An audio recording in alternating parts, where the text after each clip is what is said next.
I want to read from Ben Goldsmith's tweet, which I thought was terrific.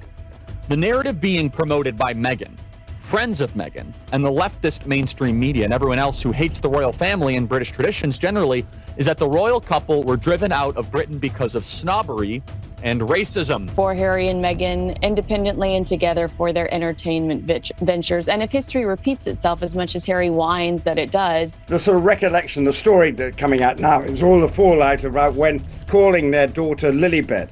You know, they originally said... It's so full of adjectives. It was inspiring. They're enchanting. You know, this is amazing. The way these two women... both Harry and Meghan will continue to reject any and all sound advice and will potentially treat their staff poorly, so good luck. It's the royal drama that just won't die. And now, conservative firebrand Charlie Kirk is taking aim. In a fiery takedown, Kirk unloads on Meghan Markle and Prince Harry's royal exit, calling it a masterclass in calculated victimhood. The British tabloid press and the British publicly initially adored the idea that a glamorous star from Suits was marrying into the royal family. But it's more than just a rant. His commentary cuts deep into the cultural, political, and even legal implications of the Sussex saga. And according to sources, Parliament may be prepping for something unprecedented. So buckle up. We're breaking down the scandal, the backlash, and the potential criminal undertones that nobody saw coming. If I were a troublemaker, I might accuse Harry and Meghan of unconscious bias in the employment department, looking at all the new faces that are coming on to work. In a recent segment of The Charlie Kirk Show, Kirk didn't mince words. Meghan didn't flee racism, she fled accountability, he said.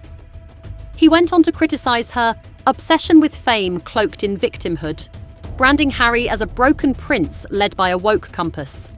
In the 80s, I dated a very famous woman whose identity I will never reveal and only ever refer to her using our secret nickname. Referencing a now viral tweet from Ben Goldsmith, Kirk highlighted what many in Britain already feel. The public loved Meghan at first. She was a breath of fresh air. But when they realised she was just a woke Hollywood climber, they were done. She just has this total different view of where the Sussexes are at. No doubt she saw the BBC interview. Well, you would imagine she'd seen the BBC interview. Kirk played clips of Meghan's Oprah interview, calling out what he described as baseless accusations backed by no names, no dates, no facts. His verdict? This isn't bravery, it's brand building. A 2025 YouGov poll found that 68% of British citizens believe Harry and Meghan should lose their remaining royal titles. That's more than 2/3 of the population, an overwhelming rebuke of the couple's continued association with the monarchy. Social media isn't holding back either. Trending hashtags: Not My Prince, Royals or Rebels, Strip the Titles. At this point, we've got to the stage where almost every parent needs to be a first responder. And even the best first responders in the world wouldn't be able to tell the signs of possible suicide. Public forums are ablaze. One top-voted Reddit comment reads, "They cashed in their crowns for California clout." Let them keep the Netflix deals, but drop the Duke and Duchess nonsense. The online anger is echoed in mainstream media. A bombshell editorial in The Telegraph accused the couple of a double life, bashing the monarchy for profit while still selling royal prestige. You can't torch the palace and still use its stationery. What's more, even lifelong royal supporters are starting to distance themselves. BBC radio call-ins, tabloid op-eds, and even evening pub talk all reflect the same sentiment. Enough is enough. And got terribly excited by the novelty of their royal wedding in the chapel of Windsor Castle. They only started going off Meghan when they realized she was a pushy. Kirk echoed this frustration in his broadcast, stating, "They want to be part-time royals but full-time victims. It's a performance, not a protest." The public mood? Furious. And shifting from disapproval to outright demand for action. Here's where the real tension begins. Behind the palace gates and House of Commons doors, something's brewing. And it's not just gossip. So it definitely caused a wider gap. And the problem is they don't trust anything that Harry and Meghan. Sources from the Sunday Times report that senior Conservative MPs are quietly drafting documents to legally strip royal titles, reviving powers under the Titles Deprivation Act of 1917, a wartime relic last used against British nobles who sided with the enemy during World War I. That's right, legislation designed to punish traitors, now aimed at Harry and Meghan. I want to play this tape right here of Meghan Markle saying this, making the claim that there were racist remarks against her child's skin color. A former Home Office legal advisor issued a stark warning. Once a mechanism like this is in motion, it can have ripple effects across the monarchy. It's not just symbolic, it's surgical. The process, while still in early stages, is no longer speculative. Royal biographer Angela Levin confirmed, "This isn't a debate anymore, it's a process." And there's more. Even more chilling, in fact. This moment was so influential for me because she turned around and she goes, "Hi, sweetheart, what's your name?" First thing I learned. Whispers of a counterintelligence investigation are swirling. It centres on how certain internal palace documents may have made their way into the hands of commercial entities tied to the Sussexes, particularly Netflix. While details remain unconfirmed, insiders have identified a leak trail involving a former palace aide, now working as a consultant for a production firm with ties to Meghan and Harry's documentary projects. I actually find it really sad watching that because Harry's so hopeful. He wants so much from this freedom flight. A royal insider told The Times, "There are things being looked at, documents that were never supposed to leave palace grounds. If proven true, this isn't just a scandal, it's potential security breach territory. And Parliament is watching very, very closely." And into this storm walks Prince William, silent, steady, but reportedly fuming behind the scenes. What bothers me the most about all this is actually not Meghan Markle and Prince Harry. We know Prince Harry is a metrosexual beta male. According to royal correspondent Robert Jobson, William is quietly leading what insiders now call a complete severance strategy. Not a temporary cooling off, but a permanent surgical break. A palace aide told the Daily Mail, "William sees this not just as a family betrayal, but as a national one. His mission is to preserve the monarchy's integrity, no matter the cost." The pressure is mounting. With King Charles's health under increasing scrutiny and rumours of abdication swirling, insiders say William is already coordinating with Parliament to ensure swift action the moment the crown passes. That action may include stripping the Sussex titles, formally, publicly, and irrevocably. Been talking to the Queen, but the Queen said no one sought my permission to use Lilibet, which was, of course, the Queen's nickname. Such a move would be unprecedented in modern royal history. Not even the Duke of Windsor, who abdicated for love, faced this level of institutional rejection.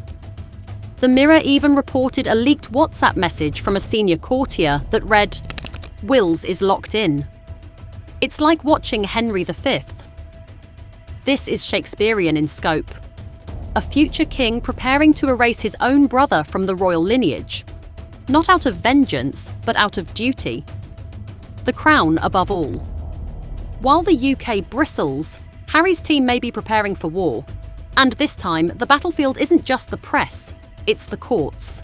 Oprah was always about self-improvement, independence, empowerment, rising above your circumstances, being a victor, not a victim. Oprah had an entire following. According to an exclusive by the Evening Standard, the Sussexes have hired a UK-based legal firm that specialises in title disputes, defamation, and digital privacy violations, signalling they're ready to fight any legislative or royal moves head-on. A former High Court barrister weighed in. If they sue over titles, it would be the first case of its kind in modern British legal history. But legal war isn't their only front. Persistent rumours are swirling around Meghan's Archewell Foundation. Both US and UK regulators are reportedly looking into its charitable compliance, especially around international transfers and funding allocations. Watchdog group Charity Watch flagged discrepancies that, if verified, could trigger formal investigations. But all you want to do as parents is protect them. And so as we can see what's happening in the online space, we know that there's a lot of work to be done there, and we're just happy to be able to be a part of. Kirk didn't mince words. We may be looking at something beyond scandal. This could be a cover-up. If funds meant for activism were repurposed for PR, that's not activism, that's fraud. And then there are the emails. A former aide leaked to the New York Post that Meghan kept a shadow file of internal palace communications, allegedly used in both court filings and documentary scripting. If true, this points to strategic data hoarding, possibly for legal leverage, media narrative control, or both. Let's have a name. Rather than allowing everyone to think that it could be anyone in the palace, it could be the Queen, Prince Philip, it could be Charles, it could be Camilla, it could be any of them. No one knows where that file is now, but its existence raises one question. How far in advance was this war planned? Much of this global fallout traces back to one moment: the Oprah interview. What was billed as a candid tell-all quickly became something else entirely. Kirk zeroed in on Oprah herself, slamming the media mogul for legitimizing baseless allegations without a single follow-up question. She didn't interview, she nodded. The Oprah of the 90s would have asked the hard questions. This Oprah handed Meghan a halo. Heads Together is an amazing convening power, but also the perception of mental health now across this country and also in other countries. The most explosive moment? Meghan's claim that there were concerns about Archie's skin colour. No names. No context. No evidence. Just one line that lit the world on fire. Even Piers Morgan demanded clarity. Name names or retract it. Social media lit up like wildfire. She weaponized race. No receipts, just royalties. Oprah got played. And so there's a lot of people that are kind of dissecting the interview yesterday. There's a lot of people that are going through the entire thing. I think just a broader question about this whole saga. Kirk took it one step further, comparing the moment to the Jussie Smollett case. A calculated PR strategy designed to create outrage, rewrite narratives, and monetize victimhood. Was it sincere pain or a media power play? Because if the truth was manipulated, that's not just media malpractice. That's propaganda. We, the four of us and everybody at the Royal Foundation and all of our supporters, hopefully, believe that actually in order to have long-lasting change... So where does this leave the Sussexes? Inside Buckingham Palace, there's talk of a neutralisation strategy, a complete media blackout on Sussex-related initiatives, forcing their relevance to fade. Meanwhile, Parliament's next session may include a rarely invoked royal motion, a direct challenge to their legal status as Duke and Duchess. Outside, the court of public opinion is louder than ever. Isn't necessarily within your circle, doesn't know much about me, I don't know much about her, so to be able to start almost afresh, right from the beginning, and getting to know each other step by step. One recent Daily Express headline read, "Royal patience wears thin. Harry and Meghan one step from total ban." Even former allies are distancing themselves. Netflix quietly cancelled 2 Archewell-backed projects. Spotify's multi-million-dollar podcast deal. Gone. Disney? Silent.